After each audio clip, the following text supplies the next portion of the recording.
안녕하십니까. 저는 인천시 주안동에 있는 인천영락교회를 섬기는 한은택 목사입니다. 여러분, 불교에 석가모니가 탄생할 때 이런 설화가 있다라고 합니다. 석가모니는 태어날 때 자기 어머니 옆구리를 찢어서 태어났고요. 태어나자마자 동서남북 상하 6방향으로 각각 7걸음을 걸었고, 태어나자마자 그 걸음 닿는 곳마다 연꽃이 피어났고, 어찌 됐는지 그 갓난 아이는 갓 태어나자마자 소리를 쳤는데 뭐라고 쳤냐면 천상천하 유아독존이라고 소리를 쳤다라고 합니다. 온갖 신비스러운 이야기를 다 끌어모아 놨습니다. 근데 여러분, 우리 예수님의 탄생에 대해선 참 이상합니다. 신비스러울 것도 없고 오히려 조금 평범하고 좀 낮은 느낌이 듭니다. 여러분, 목자들이 예수님의 왕의 탄생을 이야기 듣고 질문을 했던 것 같아요. 아기 예수님의 탄생이 좋긴 한데 그분을 우리가 어떻게 알아볼 수 있겠냐? 어떻게 그분이 왕인지 알아볼 수 있겠냐? 했더니 천사가 이렇게 이야기하죠. 말구유에 있는 아이를 볼 텐데 그분이 메시아 왕이셔라고 얘기하는 거죠. 여러분, 이게 참 이상하잖아요. 굉장히 초라하죠. 보잘것없죠. 불교는 뭔가 천상천하 유아독존, 세상 다른 종교의 탄생 시초는 굉장히 화려한 것입니다. 온갖 신비스러운 것들이 다 모여 있죠. 화려합니다.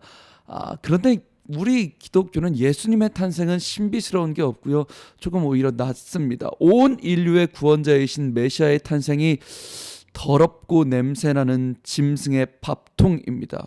예전에 우리나라 전통대로 했다면 개밥그릇이란 말입니다. 만약에 예수님이 옛날 우리 전통에서 태어나셨다면 개밥그릇이라는 거예요. 얼마나 불경합니까?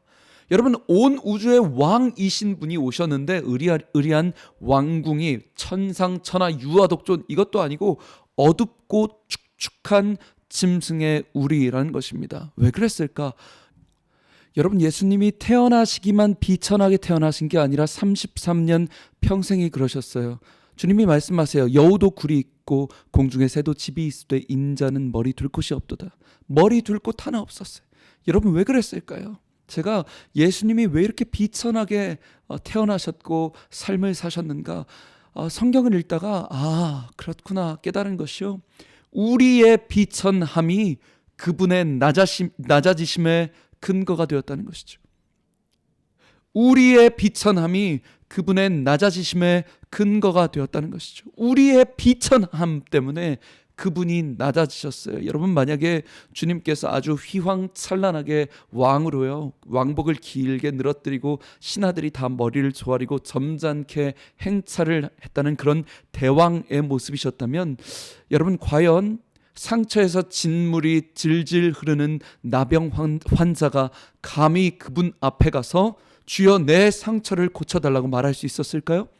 12회 혈류병을 앓는 그 비참한 여인이 어떻게 그 대왕 앞에 가서 내 저 사람 옷자락이라도 만지겠다, 나음을 얻겠다, 그런 마음을 감히 언감생심 꿈을 꿀 수 있었을까요? 세리와 죄인과 창녀들이 그 거룩한 대왕 그 앞에 가서 주님 우리를 불쌍히 여겨달라고 말할 수 있었을까요? 근데 여러분, 주님이 비천한 모습으로 이 땅에 내려오신 이유가 바로 그것 때문이에요. 그 가난하고 비천한 종의 모습으로 오셨기 때문에 세상 누구든지 그분 앞에 나아가 주여 우리를 불쌍히 여겨 주시옵소서 말할 수 있었다라는 것입니다. 수고하고 무거운 짐진 자들아 다 내게로 오라, 내가 너희를 쉬게 할 것이다 말씀하실 수 있었다는 것입니다. 우리의 비천함이 그분의 낮아지심의 근거가 되었다라는 것입니다. 여러분, 그렇기 때문에 역설적으로 오늘날 우리는 예수님의 은혜를 낮아질 때 받을 수 있다는 것이에요. 엎드릴 때 그 은혜를 받을 수 있다는 것입니다. 나의 죄인됨을 인정하고 전적으로 납작 엎드릴 때 그분의 낮아지심의 은혜를 받을 수 있다는 것이죠. 여러분, 오늘날 우리에게 필요한 것은 무엇일까요? 맹인의 심정인 것입니다. 장님의 심정인 것이에요. 다윗의 자손 예수여 나를 불쌍히 여기소서. 나에겐 소망이 없습니다. 나에겐 나는 비천한 존재입니다. 다윗의 자손 예수여 우리 가정을 불쌍히 여겨달라고, 절절한 간구를 드릴 때 그제서야 우리는 그분의 은혜를 체험할 수 있다는 역설적인 낮아지심의 은혜인 것입니다. 여러분, 심리학자들의 연구 결과는요, 알코올 중독에서 회복되는 사람들의 공통점이 있다는 것이죠.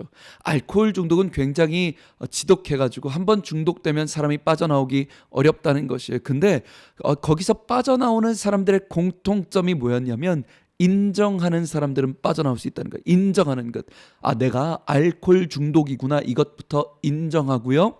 아, 이거 내 힘으로는 절대로 불가능하구나. 해결 못하는구나. 이걸 인정해야 의사한테 100% 맡기고 빠져나올 수 있는 거예요. 이게 공통점이라는 거죠. 근데 어떤 사람들은요, 보통 대부분은 중독자들 중에서 조금 치료받고 상태가 나아진다 싶으면 자만감이 생긴답니다. 아, 이제 치료 이 정도면 됐지. 내 힘으로 이제 더 빠져나올 수 있어 라고 하면서 꼭 술을 한 입씩 댄답니다.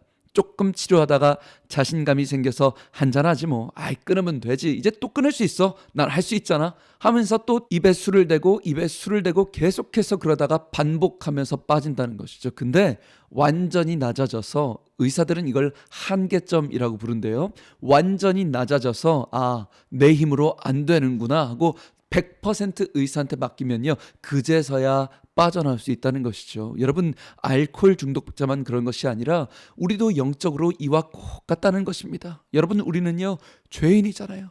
죄인 중에 괴수, 아니요, 나는 벌레 같은 죄인이에요. 여러분, 우리는 벌레 같은 죄인이에요. 사랑하는 방송가족 여러분, 우리 자신에 대해서 어떤 것도 신뢰할 수 없어요.